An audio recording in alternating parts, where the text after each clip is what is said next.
पंजाब का कल्चर हमेशा ही काफी विविध रहा है और इस डाइवर्स कल्चर का असर आज भी सिखों पर देखने को मिलता है।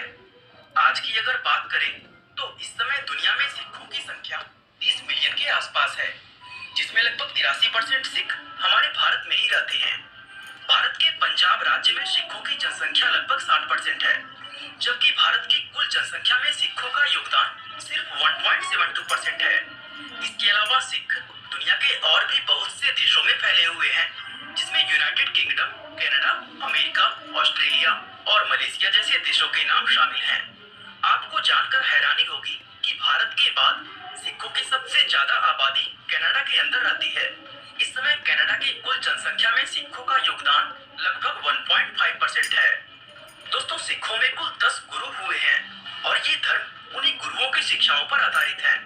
इस धर्म में सभी गुरुओं का अपना अलग अलग महत्व है, लेकिन इनमें सबसे ज्यादा महत्वपूर्ण गुरु नानक को माना जाता है, जो सिखों के पहले गुरु होने के साथ इस धर्म के फाउंडर भी हैं। गुरु नानक का जन्म सन 1469 में पंजाब के ननकाना साहिब शहर में हुआ था, जो इस समय पाकिस्तान का हिस्सा है। उनके बारे में बताया जाता है कि वे जन्म से ही काफी अलग थे। दरअसल बचपन में वह वयस्क आदमी की तरह भारी आवाज में हंसते थे और उनकी यही चीज उन्हें दूसरे बच्चों से अलग बनाती थी। बड़े होने के बाद गुरु नानक सुल्तानपुर चले गए और वहां शाही भंडार की देखरेख की नौकरी करने लगे। इस नौकरी के दौरान वह लोगों के अंदर फैली हुई बुराई, भ्रष्टाचार, ऊंच नीच और जातिवाद को देखकर काफी दुखी होते थे। एक दिन वह सुल्तानपुर के पास एक नदी में नहा रहे थे कि तभी उनके साथ एक चमत्कारिक घटना हुई। वो नहाते नहाते अचानक ही भगवान के पास पहुंच गए और भगवान से बात करके 3 दिन बाद लौटे। लौटने के बाद वे लोगों को इस घटना के बारे में बताने लगे। उन्होंने कहा कि दुनिया में कोई भी व्यक्ति हिंदू, मुसलमान या ईसाई नहीं है। ये बात उन्होंने इसलिए कही थी क्योंकि वह दुनिया के सभी लोगों को एक समान देखना चाहते थे। गुरु नानक के बाद इस धर्म में 9 गुरु और आए और इन सभी गुरुओं ने लोगों को एक भगवान और सभी इंसानों के एक समान होने का संदेश दिया। गुरु गोविंद सिंह इस धर्म के 10वें और आखिरी गुरु थे, जिन्होंने खालसा सिखों को 5 चीजें केश, कंघा, कड़ा, कछेड़ा और किरपान हमेशा पहनने और अपने पास रखने को कहा था। और इसका पालन करने वाले बहुत से सिख आपको आज भी दुनिया के अंदर दिख जाएंगे। साथ ही उन्होंने सिखों के धार्मिक ग्रंथ गुरु ग्रंथ साहिब को पूरा करके उसको अंतिम रूप दिया था और आज सिखों में यही ग्रंथ आखिरी जीवित गुरु के रूप में जाना जाता है। इस ग्रंथ के पहले 2 शब्द एक ओंकार है, जिनका मतलब ये है कि ईश्वर केवल एक है और वही सबसे बड़ी और सबसे सच्ची वास्तविकता है। एक ईश्वर में विश्वास होना सिख धर्म की सबसे बड़ी और सबसे महत्वपूर्ण आस्था मानी जाती है। सिखों का मानना है कि ईश्वर का ना तो कोई रूप है और ना ही कोई आकार, ना वो स्त्री है और ना ही पुरुष। वो हर जगह हर चीज में मौजूद है, जिसको शब्दों में बयां करना असंभव है।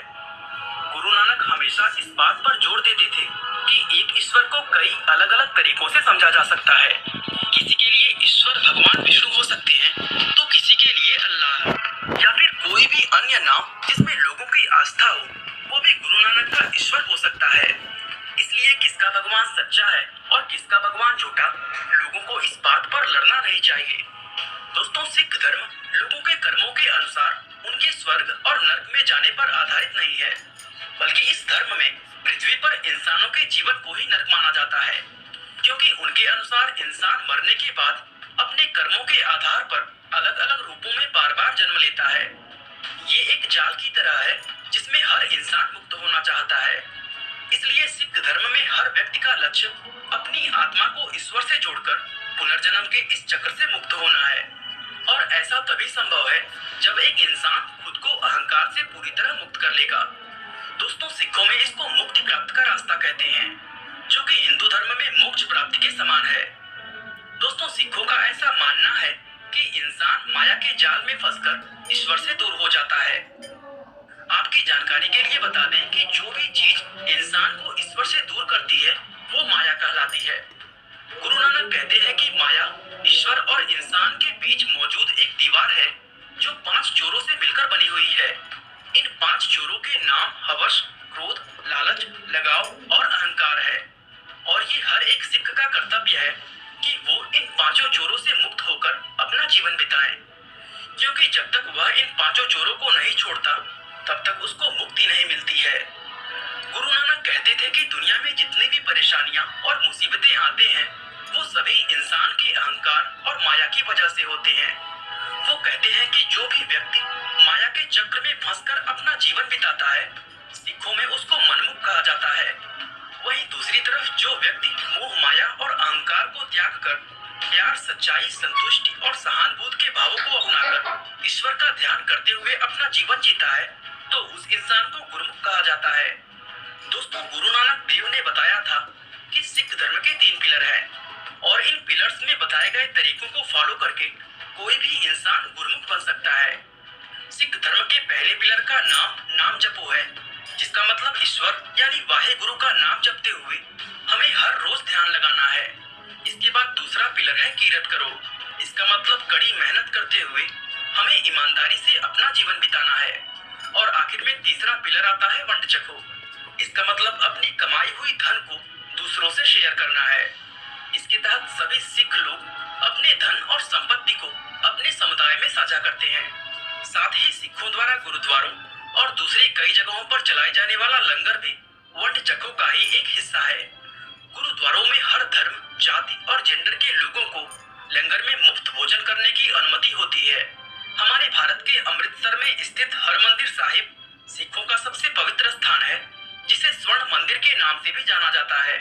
और आपको जानकर हैरानी होगी कि इस गुरुद्वारे का लंगर दुनिया का सबसे बड़ा फ्री किचन कहलाता है, क्योंकि इसमें हर रोज 1 लाख से ज्यादा लोग मुफ्त में खाना खाते हैं। अब जाहिर सी बात है कि इतना सारा खाना बनाने और परोसने के लिए काफी सारे लोगों की जरूरत पड़ती होगी, और इसी जरूरत को पूरा करने के लिए सिख धर्म के हजारों लोग हर रोज गुरुद्वारों के अंदर मुफ्त में काम करते हैं। दरअसल सिख धर्म के लोग अपने अंदर के अहंकार को खत्म करने के लिए इस तरह की सेवा करते हैं, और सेवा में गुरुद्वारे की सफाई करना, खाना बनाना, बर्तन धोना और अन्य किसी भी तरह की सहायता करना शामिल होता है। और यही छोटी छोटी चीजें इस धर्म को दुनिया के दूसरे धर्मों से अलग बनाती है। दोस्तों, अब आखिर में बात करते हैं सिखों की सबसे मशहूर कम्युनिटी खालसा के बारे में, क्योंकि जिस सिख धर्म को आज हम देखते हैं उसको ये आकार देने का श्रेय इसी कम्युनिटी को दिया जाता है। ये बात 1699 की है, जब सिखों के ऊपर मुगलों के हाथों खत्म होने का खतरा मंडरा रहा था। उस मुश्किल समय में गुरु गोविंद सिंह ने अपने फॉलोवर्स से धर्म की खातिर उनकी जान की कुर्बानी मांगी। कुर्बानी की बात सुनकर वहां मौजूद सभी लोग हैरान रह गए, और उनमें सिर्फ 5 लोग ऐसे निकले जो गुरु के कहने पर अपनी जान की बलि देने को तैयार हो गए। गुरु गोविंद ने उन 5 लोगों को केसरी रंग के कपड़े पहनाए और सभी लोगों के सामने उन्हें पंच प्यारे का नाम दिया। इसके बाद गुरु गोविंद सिंह ने उन्हें एक प्याले में मीठा पानी दिया, जिसको अमृत कहा जाता है। इन 5 लोगों ने अलग अलग जात के होते हुए भी एक ही प्याले से इस पानी को पी लिया, और पानी पीकर ये लोग एक बिल्कुल नई कास्टलेस कम्युनिटी का हिस्सा बन गए, जिसको खालसा का नाम दिया गया है। इन लोगों ने अपने नाम के आगे से जाति सूचक शब्द हटाकर सिंह सरनेम अपना लिया। पुरुषों की तरह महिलाएं भी इस अमृत को पीकर इस कम्युनिटी का हिस्सा बनी और उन्हें कौड़ सरनेम दिया गया। इस तरह सिखों की एक बिल्कुल नई कम्युनिटी अस्तित्व में आई, जिसने पूरे सिख समाज को जोड़कर एक परिवार की तरह बना दिया। आज भी बहुत से सिख सिंह और कौड़ सरनेम को पाने के लिए गुरुद्वारों के अंदर अमृत नाम की उसी धर्म क्रिया से गुजरते हैं। बाकी दोस्तों, आज के लिए बस इतना ही। वीडियो अच्छा लगा तो लाइक, शेयर और चैनल को सब्सक्राइब करना बिल्कुल ना भूलें।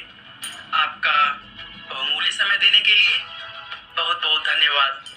वाहेगुरु जी का खालसा, वाहेगुरु जी की फतेह। सो हिंदी ज बोलन करके माफी बख्शनी जी, गलती माफ करनी जी।